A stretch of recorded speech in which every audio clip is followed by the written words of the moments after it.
حضرت خواجہ سید محمد نے علاء الملک کی برہمی کو دیکھ کر فرمایا، یہ شخص اسی سلوک کے لائق تھا۔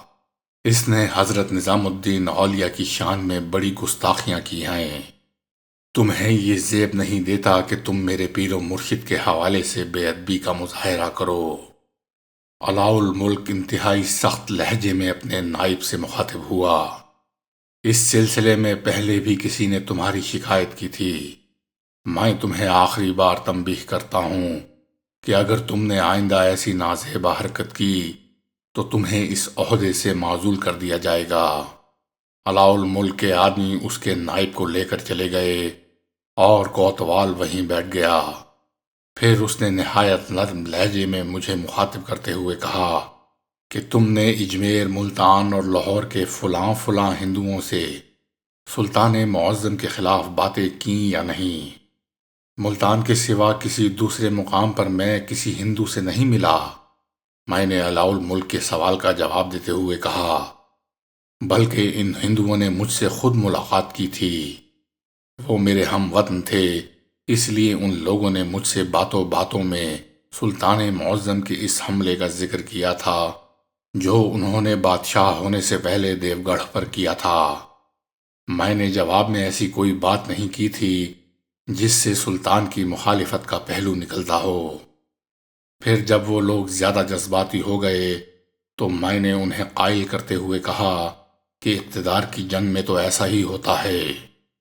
کیا ہمارے ہندو راجا دوسرے ہندو راجاؤں کے ساتھ ایسا سلوک نہیں کرتے؟ تم سچے معلوم ہوتے ہو۔ میرا جواب سن کر علاء الملک نے کہا، ہمارے پاس ملتان ہی سے اطلاع آئی ہے اور وہ ہندو بھی گرفتار ہو کر دہلی آ گئے ہیں جنہوں نے تم سے ملاقات کی تھی۔ میں پہلے کہہ چکا ہوں کہ میرا ان سے کوئی تعلق نہیں ہے۔ ہندوؤں کی گرفتاری نے مجھے نئی الجھن میں گرفتار کر دیا، مگر اس طرح بات صاف نہیں ہوتی، اس لیے کہ تم حالات کی سنگینی کو سمجھ نہیں رہے ہو۔ علاء الملک کا لہجہ نرم تھا، مگر اسے ابھی تک میری بے گناہی کا یقین نہیں آیا تھا۔ پھر میرا معاملہ کس طرح صاف ہوگا؟ میں نے کوتوال علاء الملک سے پوچھا۔ ایک بار پھر مجھ پر خوف کی کیفیت طاری ہونے لگی۔ جن ہندوؤں کو ملتان سے گرفتار کر کے دہلی لایا گیا ہے ان کے بارے میں معلوم ہوا ہے کہ وہ راجا رام دیو کے جاسوس ہیں۔ یہ انہی لوگوں کا بیان ہے کہ تم بھی اسی کام کے لیے رام دیو کے بیٹے سنگل دیو کی طرف سے دہلی بھیجے گئے ہو۔ ہمیں یہ بھی بتایا گیا ہے کہ چیتل دیو اور سنبھل دیو بھی سنگل دیو کے آدمی ہیں اور اسی کے اشارے پر مخبری کرنے یہاں آئے ہیں۔ تم جانتے ہو کہ ان دونوں نے حضرت شیخ سے وہ موتی حاصل کیے جو سلطان نے نظر کے طور پر بھیجے تھے۔ اب چیتل دیو اور سنبھل دیو ہی موتیوں کو فروخت کر کے دہلی میں کپڑے کی تجارت کر رہے ہیں، مگر دراصل وہ رام دیو کے جاسوس ہیں اور اسی سازش کے مجرم ہیں۔ علاء الملک کی باتیں سن کر میرا دل بیٹھنے لگا تھا۔ اس نے میرے چہرے سے میری حالت کا اندازہ کر لیا اور نرم لہجے میں کہنے لگا، تم میرے پیر بھائی ہو، پھر کیوں گھبراتے ہو؟ اور چونکہ تم پر حضرت شیخ کی خاص نظر ہے اس لیے میں تمہیں ہر حال میں بچا لوں گا، مگر ایک شرط ہے۔ کیسی شرط؟ میری آواز شدت خوف سے لرز رہی تھی۔ اگر تم میرے سامنے حقیقت بیان کر دو تو میرا وعدہ ہے کہ تمہیں کسی قسم کا ضرر نہیں پہنچے گا۔ مرہٹا ہونے کے باوجود مجھ پر ان واقعات کی ایسی ہیبت طاری ہوئی کہ میری آنکھوں میں آنسو آ گئے۔ میں نے علاء الملک سے کہا، میں نے دروغ گوئی سے کام نہیں لیا ہے اور تمام صورتحال پوری سچائی کے ساتھ بیان کر چکا ہوں۔ میں حضرت خواجہ اعلیٰ سنجری کے ہمراہ دیو گڑھ سے دہلی آیا تھا۔ آپ خواجہ صاحب سے پوچھ سکتے ہیں کہ میں نے اپنی مرضی سے نہیں بلکہ ان کے کہنے پر یہ طویل سفر اختیار کیا تھا۔ مجھے کسی نے کسی کام کے لیے دہلی نہیں بھیجا ہے۔ میری بات سن کر کوتوال علاء الملک کچھ دیر سوچتا رہا، پھر کہنے لگا، اچھا، میرے ساتھ حضرت شیخ کے پاس چلو۔ پیر و مرشد جو کچھ فرمائیں گے اسی کے مطابق فیصلہ ہوگا۔ جب علاء الملک مجھے ساتھ لے کر چلا تو حضرت خواجہ سید محمد، حضرت خواجہ سید موسیٰ اور ان کے استاد مولانا احمد نشا پوری بھی ہمارے ہمراہ ہو گئے۔ علاء الملک نے ان تینوں حضرات کو دیکھ کر کہا، اس وقت آپ لوگوں کا ساتھ رہنا ہر دیو کے لیے نقصان دہ ثابت ہوگا۔ یہ سن کر باقی افراد وہیں ٹھہر گئے، مگر خواجہ اقبال ساتھ رہے۔ اس وقت حضرت محبوب الہی حجرے میں تشریف فرما تھے۔ خواجہ اقبال نے اطلاع دی تو پیر و مرشد نے ہم دونوں کو اندر بلا لیا۔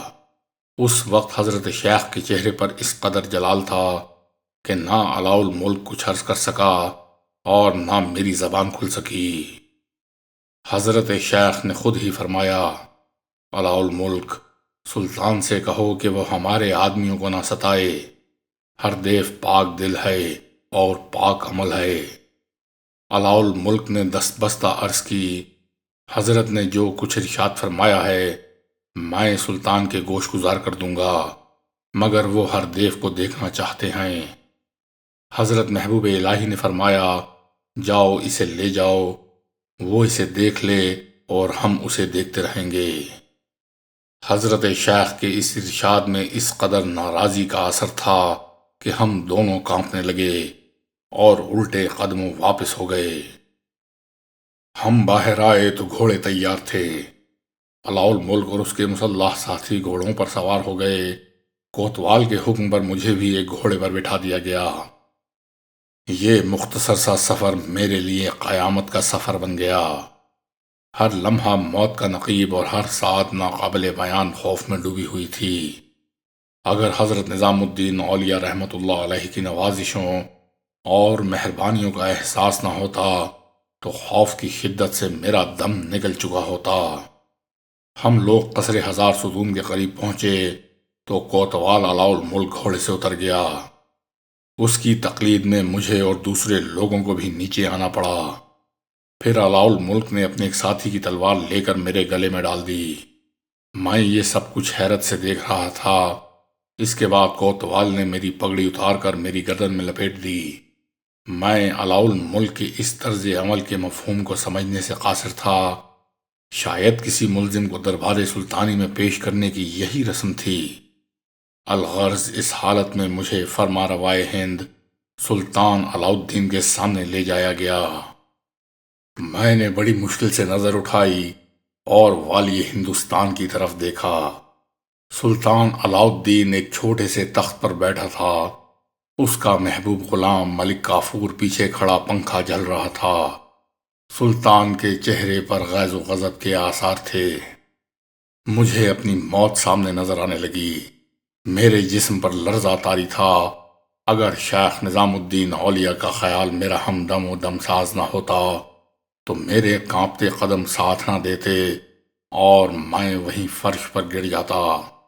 اچانک میری سماعت میں حضرت نظام الدین اولیاء کی زبان مبارک سے ادا ہونے والے الفاظ گونج اٹھے، علاء الملک اسے لے جاؤ، سلطان ہر دیو کو دیکھے گا اور ہم سلطان کو دیکھتے رہیں گے۔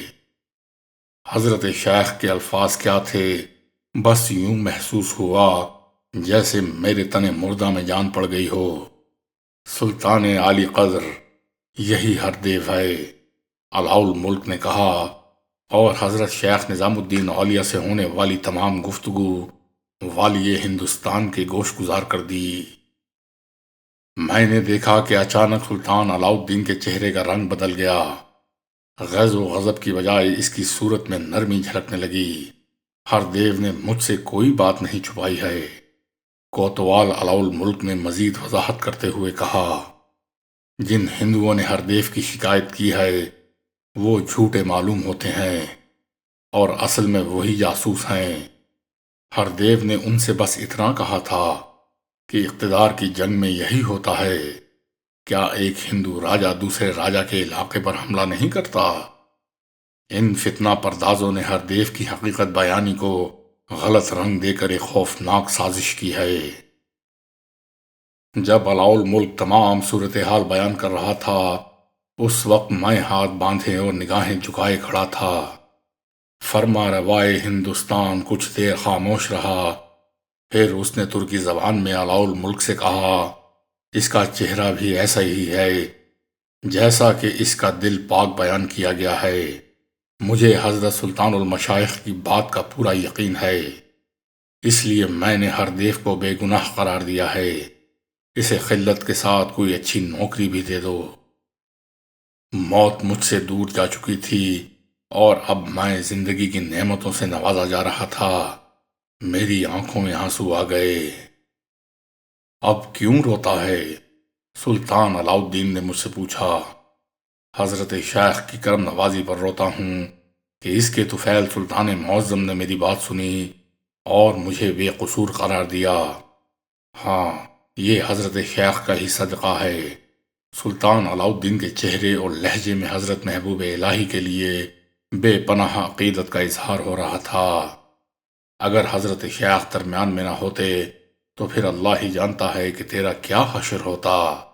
یہ واقعہ بھی ہے کہ سلطان علاؤالدین نے ہر دیو کو محض اس لیے معاف کر دیا تھا کہ حضرت محبوب الہی درمیان میں تھے، ورنہ علاؤالدین کی یہ خاص عادت تھی کہ وہ اپنا فیصلہ واپس نہیں لیتا تھا، چاہے دنیا ادھر سے ادھر ہو جائے۔